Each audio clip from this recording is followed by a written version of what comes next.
Every morning, after seeing her husband off to work, which was usually after 10 o'clock, Yoshiko would finally come to herself and retire to the study she shared with him in the Western-style building. There, she was working on a long story to be published in this summer's issue of K magazine. As a beautiful writer, she was now so well known that her husband, the Secretary of the Ministry of Foreign Affairs, could hardly be overlooked. She received letters from unknown admirers every day. This morning, as she sat at her desk in her study, she had to read through the letters from these unknown people before she began her work. The letters were all of the usual boring phrases, but out of a woman's kindness, she would read any letter that was addressed to her, no matter what it was. After reading the 2 sealed letters and 1 postcard, she was left with what seemed to be a bulky manuscript. I didn't receive any letter of notification, but it had been quite common for people to send me manuscripts out of the blue.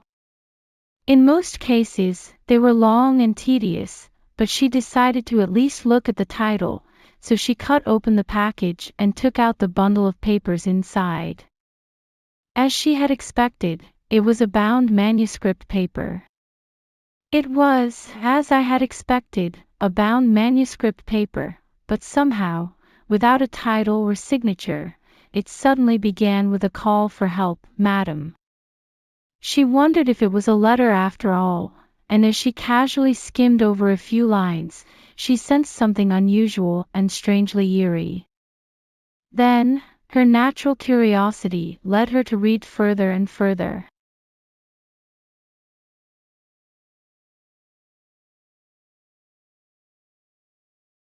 Madam, I hope you will forgive me for sending you such a rude letter out of the blue from a man whom you do not know even a little bit. I am about to confess before you the wondrous sins of the world that I have committed. For several months I have been living a truly demonic life, completely hidden from the human world. Of course, there is no one in the whole wide world who knows what I have done. If nothing had happened to me, I might have never returned to the human world. Recently, however, a strange change has occurred in my mind. I could not help but repent for my fate. I know that there are many questions that may arise from this statement, but please read this letter to the end. Please read this letter to the end, so that you can understand why I feel the way I do. If you do, you will understand why I feel the way I do, and why I must ask you to listen to my confession. Now, I don't know where to begin. The fact is that this is so far removed from humanity, so bizarre, that a letter, as used in the human world, would be strangely uncomfortable and would slow down my writing. But there is no point in wavering. Let's start from the beginning of the story and write in order.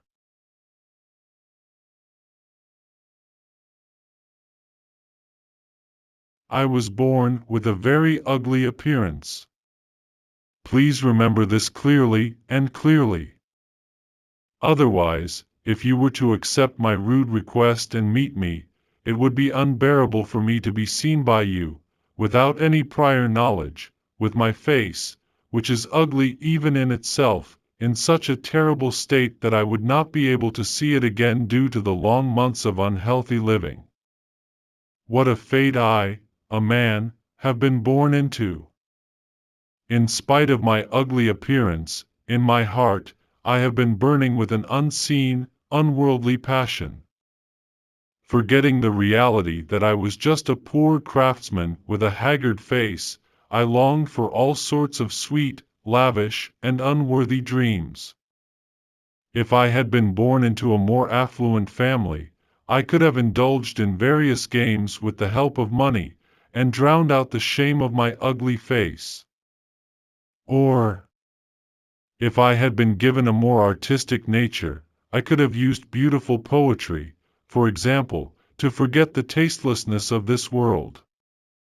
But unfortunately, I was not blessed with any such gift, and I had no choice but to make my living from day to day as the son of a pathetic cabinet maker, doing the work of my parents. My specialty was to make various kinds of chairs. I was sure that even the most difficult clients would like the chairs I made, so the Chamber of Commerce paid special attention to me and sent me only the best work. When it comes to such a high-quality product, there are many complicated notes on the carving of the reclining armrest and armrests, and there are subtle preferences on the construction of the cushions and the dimensions of each part. But the more painstaking it is, the more enjoyable it is when it is done. At the risk of sounding cheeky, I think that feeling should be compared to the joy an artist feels when he or she completes a magnificent work of art. When a chair is finished, I first sit on it and try out the seating arrangement. It is only then that I feel an indescribable sense of accomplishment in my tasteless life as a craftsman. I wondered what kind of noble or beautiful person would be sitting there.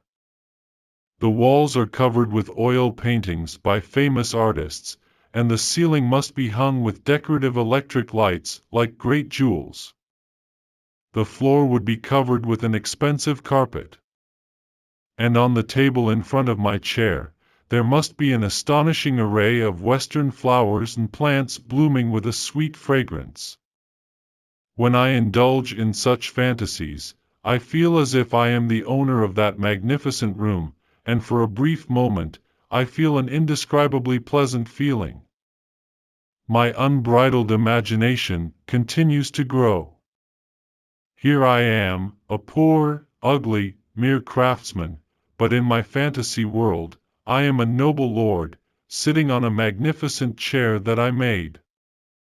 And beside me, my beautiful lover, who always appears in my dreams, is listening to me with a smile on her face.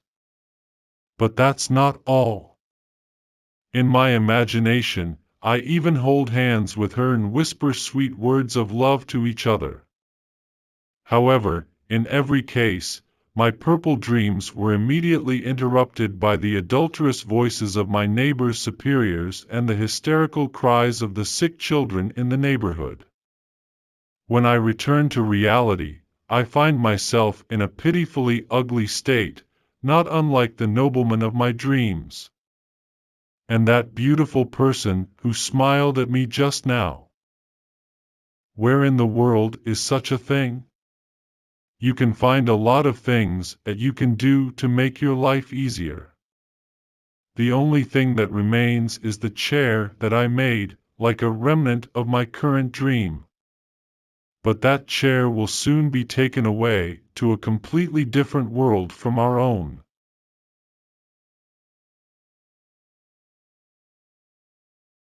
Every time I finish a chair, I am struck by a feeling of indescribable tastelessness. As the months went by, the feeling became more and more unbearable for me. I thought seriously, I'd rather die than continue living like a maggot. I kept thinking this while I was at work, using chisels, hammering nails, or kneading stubborn paints. But wait, if you are so determined to die, is there not some other way? For example. And so my thoughts turned more and more towards the terrible. At that time, I was asked to make a large leather armchair, something I had never done before. This chair was to be delivered to a hotel owned by a foreigner in Y City. If it was supposed to be imported from Japan, I would have ordered it from the hotel's home country, but the Chamber of Commerce where I was employed insisted that there were chair makers in Japan who could make chairs as good as those imported. That's why I forgot to eat and sleep and worked hard to make it. I really put my heart and soul into it, and I was crazy about it. When I saw the finished chair, I felt a sense of satisfaction that I had never felt before. The result was so magnificent that I could not help but admire it. As usual, I took one of the 4 chairs out into the sunny wooden room and sat down comfortably. What a comfortable place to sit!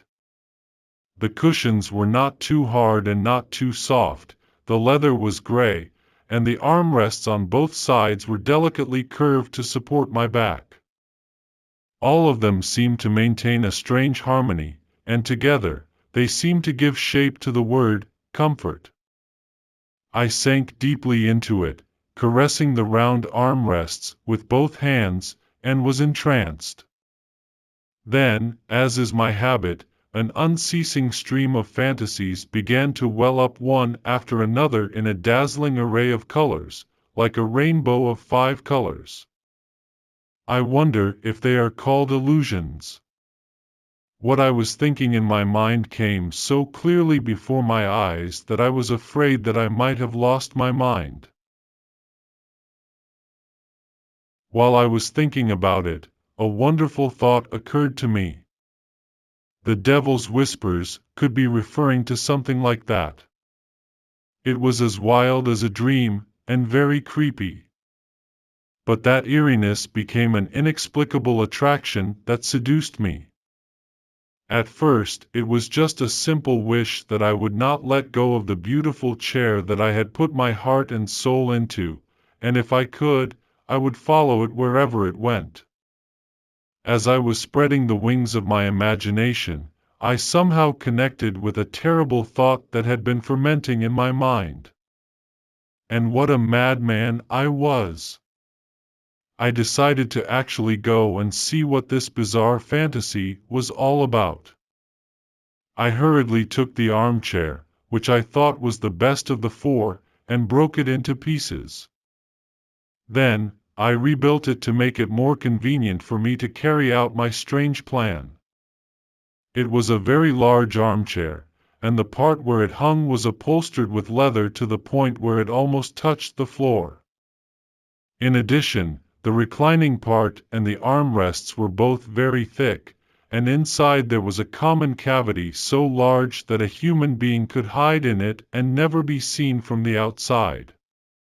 Of course, there is a rocky wooden frame and a lot of springs, but I have made appropriate modifications to them to make room for a person to put his knees in the part where he sits, and his neck and torso in the reclining part, so that if he sits in the shape of a chair, he can squat in it.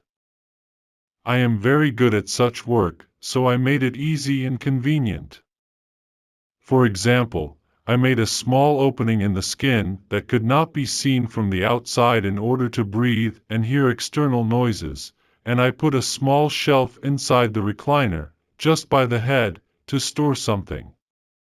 In addition, a large rubber bag was provided for certain purposes, and various other devices were installed so that, as long as there was food, one could crawl into the bag for 2 or 3 days without feeling inconvenienced. In other words, the chair became a room for one person. With only my shirt on, I opened the lid of the doorway at the bottom and slipped into the chair. It was a very strange feeling. It was dark and suffocating, and I felt as if I had crawled into a graveyard. Come to think of it, it must be a graveyard. As soon as I crawled into the chair, would disappear from this human world, just like a piece of grass. Soon, a messenger from the business association arrived with a large cart to pick up the 4 armchairs. My apprentice, I lived alone with the man, was waiting with the messenger, not knowing anything about it. As I was loading it into the car, one of the men shouted, "This thing is ridiculously heavy," which made me in the chair gasp, but the armchair itself was very heavy, so there was no need to be alarmed. I was very worried, but in the end, nothing happened, and by that afternoon, the armchair I had crawled into was already set up in a hotel room. I later found out that it was not a private room, but a lounge where people often came and went, waiting for people, reading newspapers, smoking cigarettes, and so on. As you may have noticed by now, the first purpose of my strange behavior was to sneak out of the chair and roam around the hotel to steal things when no one was around.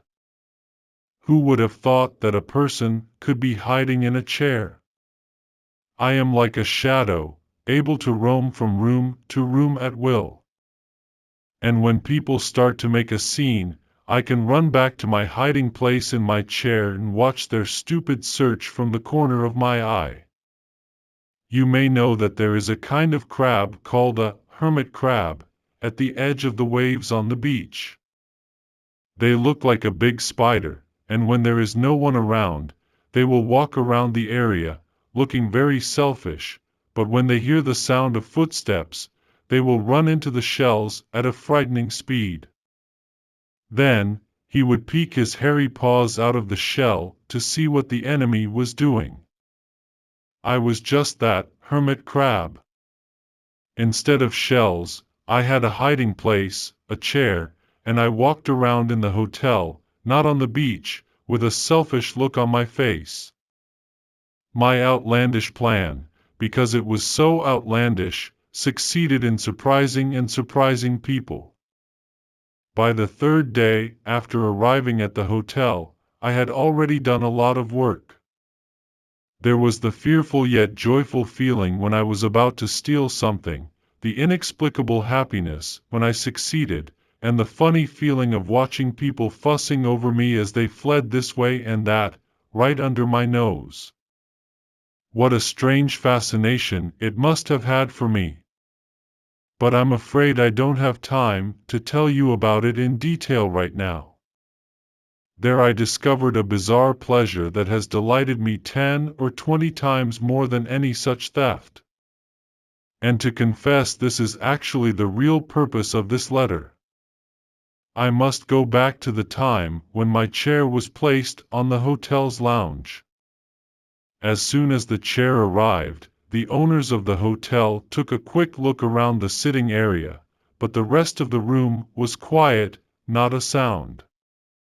But I was too scared to get out of my chair.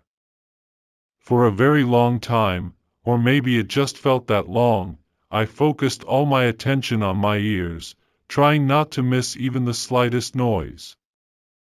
After a while, I heard the sound of heavy footsteps, probably coming from the hallway. As I approached a couple of feet away, the sound of footsteps became almost inaudible due to the carpet in the room. But soon I heard the rough snorting of a man, and before I knew it, a large, Western-looking body fell into my lap and bounced a couple of times. My thighs and the man's great, firm buttocks were so close together that I could feel the warmth of his thin tan skin separating them. His broad shoulders reclined against my chest, and his heavy hands overlapped with mine across the leather.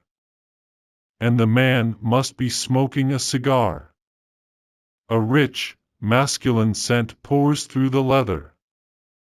Madam, if you were in my position, imagine what it would be like. What a strange scene that would be! I was so frightened that I shrunk down tightly in the darkness of my chair, cold sweat pouring down from my armpits, and lost all power of thought. Starting with that man, for the rest of the day, my lap was occupied by different people, one after the other. And no one realized for a minute that I was there, that what they had convinced themselves were soft cushions were actually my thighs. It was dark, and I couldn't move in the leather upholstery. But how suspicious and fascinating the world must be. In this world, human beings seem to live in a completely different and mysterious world from the one we see every day. They are nothing but voices, nasal breath, footsteps, the sound of shifting clothes, and a few round, elastic pieces of flesh. I can identify each of them by their texture instead of their appearance. Some are so fat and bloated that they feel like rotten snacks. On the contrary, Some are so skinny and shriveled that they look like skeletons. In addition, the curvature of the spine, the opening of the shoulder blades, the length of the arms, the thickness of the thighs, and the length and shortness of the tailbone. In addition to looks and fingerprints, human beings can be completely identified by the feel of their entire body. The same can be said for the opposite sex. In general, we criticize the opposite sex mainly by their beauty and ugliness, but in the world inside this chair, such things are out of the question. But in the world inside this chair, all that matters is the naked body, the sound of the voice, and the smell. Madam, please don't be offended by my overly blunt description, but there I was, in the body of a woman, who was the first woman to sit in my chair. I felt an intense attachment to the body of a woman. It was a young, exotic maiden, as I imagined her voice to be. There was no one else in the room at that time, but she seemed to be happy about something, and crawled into the room with dancing steps, singing a strange song in a whisper. She came to the armchair where I was hiding, and suddenly threw her full, yet very supple body on top of mine.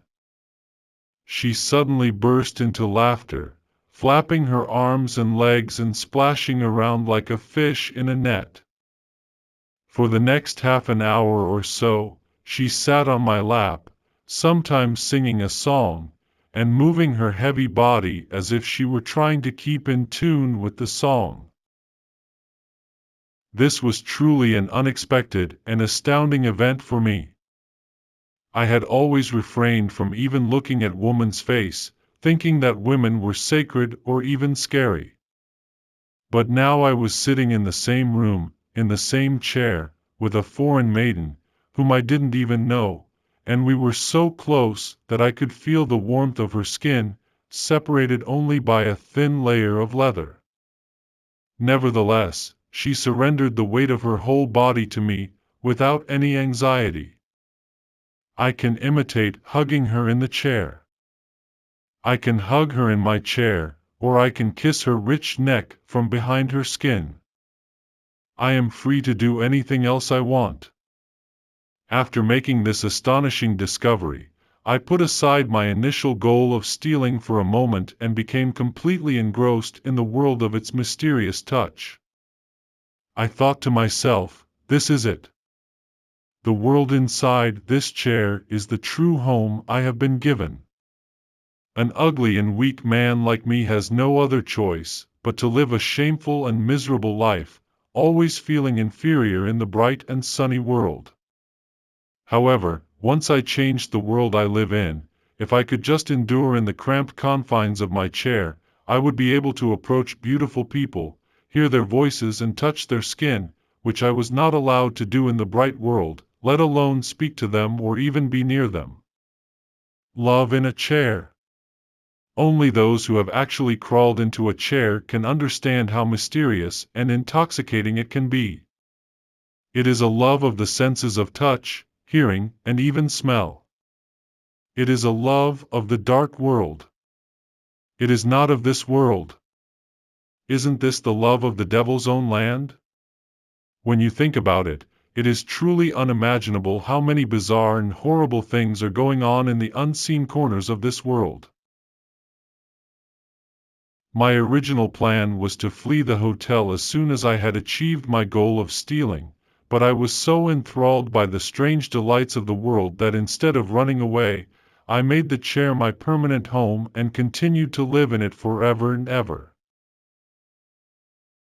When I went out at night, I was very careful not to make the slightest noise or be seen, so of course there was no danger.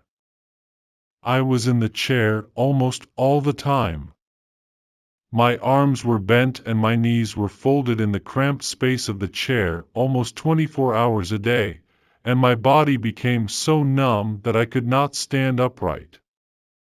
What a madman I am! Even after enduring so much suffering, I could not bring myself to abandon the world of wondrous sensations. Some of the guests stayed there for a month or two as if it were their home, but it was originally a hotel, so guests were constantly coming and going. There was nothing I could do about the fact that my strange love changed from time to time. The memories of these strange lovers are not imprinted on my mind by their looks, as is usually the case, but mainly by their physical appearance. Some were as fearless and toned as a colt, some were as bewitching as a snake and moved freely, some were as fat and elastic as a rubber ball, and some were as robust, strong, and well-developed as a Greek sculpture. Some were like Greek sculptures, firm, strong and well-developed. In addition, every woman's body had its own unique characteristics and charm. As I moved from woman to woman, I also had another strange experience. One time, the ambassador of a powerful European country, I learned this through the gossip of a Japanese boy, placed his great body on my lap. It was a man who was better known as a world poet than as a politician, and for that reason I was thrilled and proud to know the skin of such a great man. He talked to a few of his countrymen over me for a while, and then left.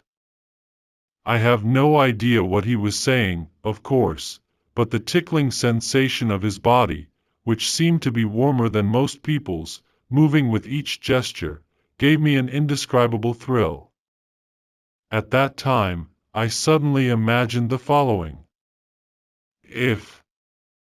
If I were to take a sharp knife and stab him in the heart from behind this leather, what would be the result? Of course, it would give him a fatal wound that he would never be able to get again. What kind of fuss would the Japanese political world, not to mention his home country, make for that? What passionate articles will be published in the newspapers? It would have a great impact on the diplomatic relations between Japan and his home country, and from the standpoint of art, his death would be a great loss to the world. Such a big event could be easily realized by one's own action. When I thought about it, I couldn't help but feel a strange sense of force. Another time, when a famous dancer from a certain country came to Japan, she happened to stay at the hotel and sat on my chair, albeit only once. On that occasion, I had the same impression as the ambassador, but on top of that, she gave me a feeling of ideal physical beauty that I had never experienced before. I was so beautiful that I had no time to think dirty thoughts, but simply admired her with a feeling of reverence, as if I were admiring a work of art. In addition, I had many other experiences that were unusual, strange, or even weird, but it is not the purpose of this letter to describe them in detail, and since it is getting very long, let me hurry up and get to the point. A few months after I arrived at the hotel, a change occurred in my life. The owner of the hotel had to leave Japan for some reason, and the hotel was handed over to a Japanese company. The Japanese company then decided to change the hotel's business policy from being a luxurious one to a more general-purpose inn, with a view to making it more lucrative. In order to do so, they commissioned a large furniture dealer to auction off the furniture they no longer needed. When I found out about it, I was temporarily disappointed. When I found out, I was disappointed for a while and even thought of taking the opportunity to go back to my home and start a new life. At that time, I had a considerable amount of money that I had stolen, so even if I went out into the world, would not have to live as miserably as before.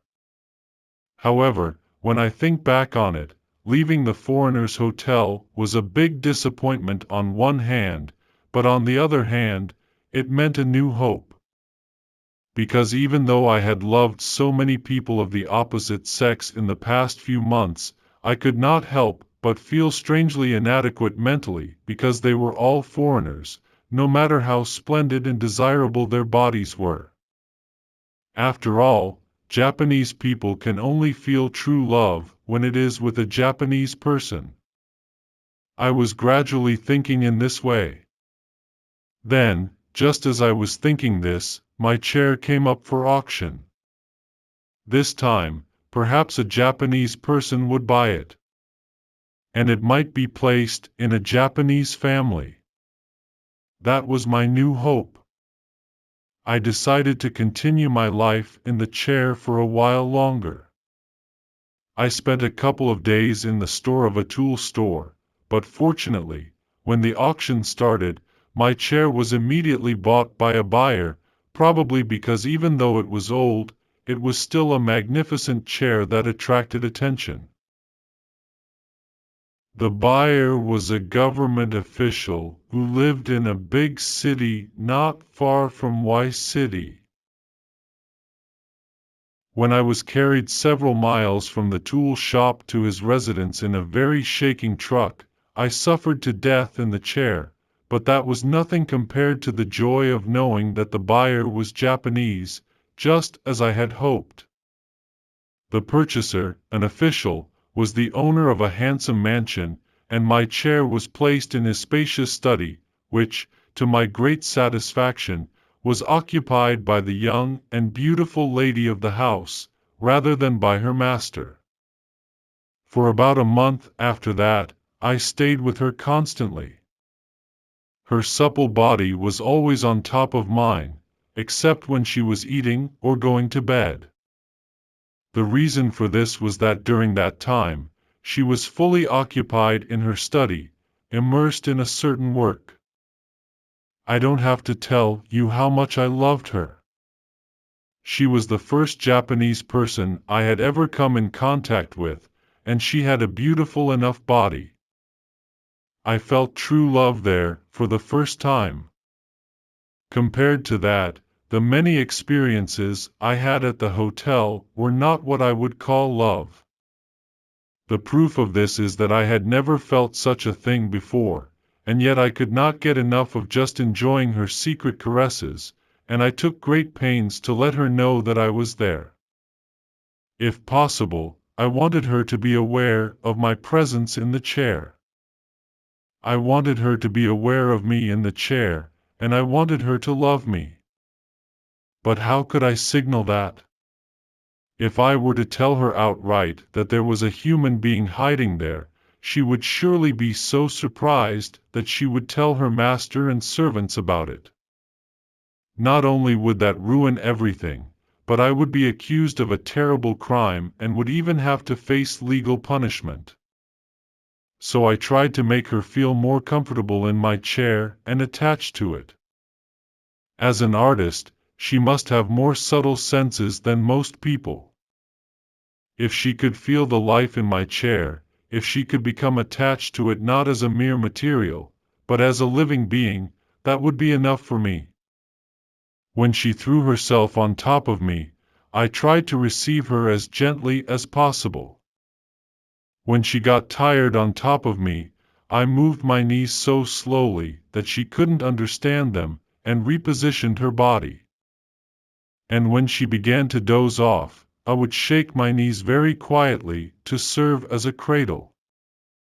Whether my thoughtfulness was rewarded or not, or whether it was just my imagination, it seems to me that Mrs. Yamanouchi is somewhat fond of my chair these days. She sinks into my chair with the sweet tenderness of an infant in its mother's arms, or a virgin in her lover's embrace. Even the way she moves her body on my lap looks so nostalgic.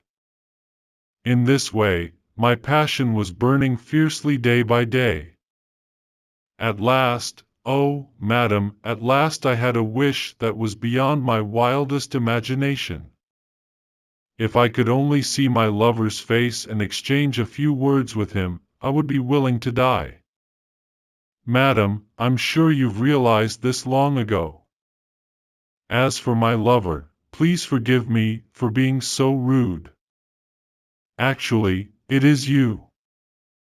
Ever since your husband bought my chair at a tool store in Y City, I have been a poor man who has given you my undying love. Madam, it is my lifelong wish to see you. Can't you meet me just once? And can't you at least give a word of comfort to this poor, ugly man? I want nothing more than that. I am too ugly and dirty to hope for such a thing. Please, please, listen to the earnest wish of an unhappy man in the world. I left my residence last night to write this letter. It is very dangerous and impossible for me to ask you to do this face to face. And by the time you are reading this letter, I will be pacing around your house with a pale face in worry. If you would be so kind as to grant me this humble request, please put your handkerchief on the potted petals in the window of my study, so that I may come to your door as a casual visitor.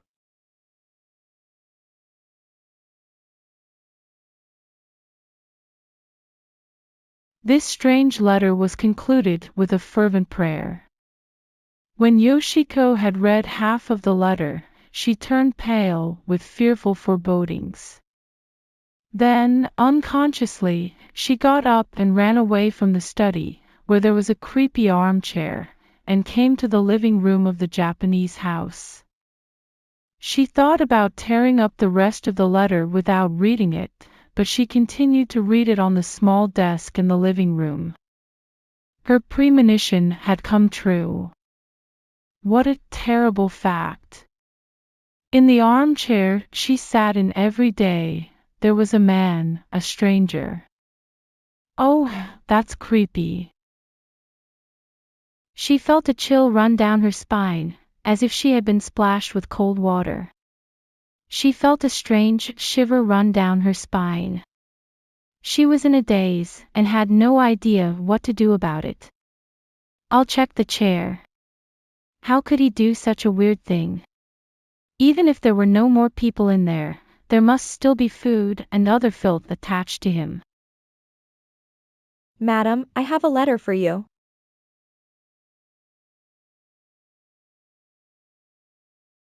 As she turned around, she saw that a maid had just arrived with a sealed letter.